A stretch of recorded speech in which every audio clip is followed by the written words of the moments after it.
स्थिति प्राप्त करने के लिए बाहर के विशेष परिवर्तन की आवश्यकता नहीं, अंदर की आवश्यकता। श्रीपाद समझा रहे हैं, भुक्तम जन्मनि जन्मनि प्रिय बधु। ये जो मलिन बुद्धि है, ये हमें ऐसी प्रेरणा देती है कि जिसके लिए मन चाहता है, जिस इंद्रिय जन्य सुख के लिए एक बार छक के भोग लूं, फिर मैं निकल जाऊंगा। एक बार नहीं, करे भुक्तम जन्मनि जन्मनि। त्रिकालज्ञ महापुरुष है, तूने जन्म जन्म यही भोगा है, केवल तेरे मनुष्य शरीर को भगवत प्राप्ति के लिए जो दिया गया है, उसको भगवत प्राप्ति ना हो पाए, इसलिए ये मलिन बुद्धि ऐसा प्रेरित कर रही है कि एक बार में छक के भोग लूं। ये अंदर की बात होती है, बार बार कहता है ये खा लो, ये देख लो, एक बार तो। और एक बार जो उतरा, अनेक बार उतर चुका है, तो अभी तक परमार्थ में नहीं चढ़ पाया। अब परमार्थ में चढ़ने का जब सौभाग्य मिला, संयोग बना, मनुष्य शरीर, श्रीधाम वृंदावन आना, संत महापुरुषों के वचनों को सुनना, रज सेवन करना, तो यह बुद्धि ऐसी प्रेरणा देती है। आप लोग हृदय में देखिएगा, सबके मन, बुद्धि, चित्त, अहंकार, इंद्रियां हैं, आप देखिएगा, बुद्धि ऐसी कहती है कि एक बार भोगने को मिल जाए तो मैं अपने मन को समझा दूंगी। बुद्धि ऐसा, ये धोखा है। ऊपर से पपड़ी जमी हुई है, ऐसा लगता बहुत मजबूत जगह है, अभी निकल जाऊंगा, बस भोगूं और निकल जाऊंगा। पर पता है केवल पपड़ी ऊपर है, नीचे दलदल भरा हुआ है। जो ही पैर रखे फंस गए। निकलने का शब्द तो गया, अब निकाला जाए तभी निकल सकते हो। तो निकला हुआ कोई महापुरुष तुम्हें निकाल सकता है। तुम गणित चाहे जितने चाहे, शिव बिरंची सब हुई, गुरु बिनु भवनिधि तरे न कोई। इसीलिए लिखा हुआ कि इस प्रपंच रूपी दलदल में एक बार फंसा, अब निकला हुआ कोई निकाल सकता है। उसमें पूरा का पूरा प्रयास आपका होगा, वो आपको सहारा देगा, वचन का सहारा देगा, अपने शब्दों का बल देगा। निकलो, निकलना आपको ही पड़ेगा। निकलो, एक साथ उसकी हां में हां मिलाओ और एक झटके में बाहर निकल जाओ। बहुत बार भोग चुके हैं, इस मन की इस चाल में ना फंसा जाए। इसके जैसा दुश्मन कोई नहीं है और इसके जैसा मित्र भी कोई नहीं है। मन जो विषय भोगों की सुख बुद्धि में मगन है, हृदय अंतःकरण, ये शत्रु है, बहुत बड़ा शत्रु है। और जो निर्विषय होकर प्रभु की तरफ, ये बहुत बड़ा मित्र है। अर्थात ना जीता हुआ मन ही हमारा सबसे बड़ा दुश्मन है और जीता हुआ मन ये हमारा मित्र। जीत लिया, मन को जीत लिया। थोड़ा कठिन लगता है, पूर्वाभ्यास विषय भोगने का है, इसलिए कठिन लगता है कि अब हम जी नहीं पाएंगे। ऐसा लगता है हम नहीं रह पाएंगे, हम नहीं चल पाएंगे। नहीं नहीं, ये बुद्धि की कमजोरी है। तुम प्रभु के स्वरूप हो, अंश हो। हिम्मत कीजिए, आप इस पर विजय प्राप्त कर लेंगे। ये केवल डरा रहा है, आपको ऐसा महसूस करा रहा है मैं इस भोग के बिना, इस व्यक्ति के संयोग के बिना, इस व्यसन के बिना, इसके बिना हम नहीं रह सकते। ये आपकी भूल है, भूल।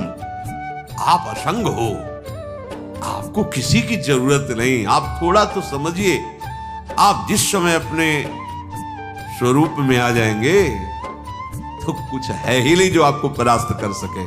त्रिभुवन में कोई नहीं आपको परास्त कर सके, ऐसा ना कोई है ना कोई होगा। आप स्वयं परास्त हो रहे हैं, अपने को भूल कर। सच्ची बात, भूल कर परास्त हो रहे हैं। आप भ्रमित हो गए हैं, आप भूल गए हैं। उसी भूल को सुधारने के लिए प्रभु ने मानव जन्म देकर सत्संग दिया है। अगर आप सत्संग की बात को पकड़े तो मंगल हो जाए। श्रीपाद कह रहे, भुक्तम जन्मनि जन्मनि प्रिय वधु। सुंदर परस्पर शरीर देखकर एक आकर्षण होता है, स्त्री पुरुष आदि का। उस आकर्षण को मिटाना ही तो बंधन मुक्त होना है। बस केवल आकर्षण है कुछ नहीं। अच्छा, आपके शरीर में क्या है? 9 द्वार हैं इस देही में। अगर अभी खखार के थूका जाए तो देखने लायक, छिड़का जाए, सो के उठते हो आंखों में कीचड़, कान की सफाई करवाओ, गंदगी, और नीचे तो गंदगी के ही द्वार हैं। कौन सा भैया सुख है? विचार करके देखो कैसा हम फंस रहे हैं, कैसी हम मलिनता में फंस रहे हैं। विचार करके देखो, शौच का द्वार, लघु शंका का द्वार। सच्चिदानंद के अंश होकर सच्चिदानंद सुख की चाह वाले कहां पूर्ति करना चाहते हैं? देह के आकर्षण में। तो कह रहे भुक्तम जन्मनि जन्मनि। कैसी स्पष्ट, कैसी माया हमारी बुद्धि को मलिन किए हुए है, समझ में नहीं आ रहा। ध्यान देकर देखो, आप जिन अंगों का स्पर्श करके कई बार रज आदि से हस्त प्रक्षालन करते हैं, उन अंगों में तुम्हें महासुख दिखाई दे रहा है। शरीर के किसी भी अंग में सुख है, प्राकृतिक माया रचित इस शरीर में सुख है। अरे मायातीत, तू माया को भोगने की चेष्टा में ही दुखी है। दुख योनयः, ये है दुख प्रकट करने वाले, केवल भ्रम। हमें लगता है इसमें सुख है और उसको लगता है उसमें सुख है किसमें सुख? आज तक कोई नहीं पकड़ पाया किसमें सुख है। हमें लगता है इस शरीर में सुख है, वो शरीर वाला विपरीत शरीर को सोचता है इसमें सुख है, वो तीसरे को सोच रहा है। केवल सोच ही तो है, सुख कहां है? जिसको हम प्राप्त करके सुखी होना चाहते हैं तो वो तो बड़ा सुखमय होना चाहिए, लेकिन वो किसी और को प्राप्त करना चाहता है। ये भ्रम तुम समझ नहीं पा रहे, ये चालबाजी नहीं समझ पा रहे माया की। समझो, धर्मयुक्त भगवत सेवा के लिए, सृष्टि संपादन के लिए संतानोत्पत्ति करना, ये हमारी ऋषि परंपरा से चला आया है।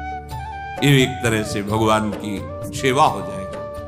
लेकिन मन और इंद्रियों को विषय भोग में उन्मत्त करके भोग विलासिता में, तो कह रहे भुक्तम जन्मनि जन्मनि प्रिय वधु। बहुत सुंदर सुंदर शरीरों को तुमने भोगा है, शक्चंदनाद्यम, बड़े बड़े सुगंधित द्रव्य, बड़े बड़े भोग भोगे हैं। लेकिन अहंकारस्तु न शांतम, मैं भोगता हूं। क्या कभी ये बात तुम्हारी शांत हुई कि अब मुझे नहीं चाहिए कोई भोग? 1000 बार, करोड़ बार, इसी जन्म में, हजारों करोड़ों जन्मों में। आप थोड़ा विचार कीजिए कि कुछ होता तो आपके हाथ लगता ना।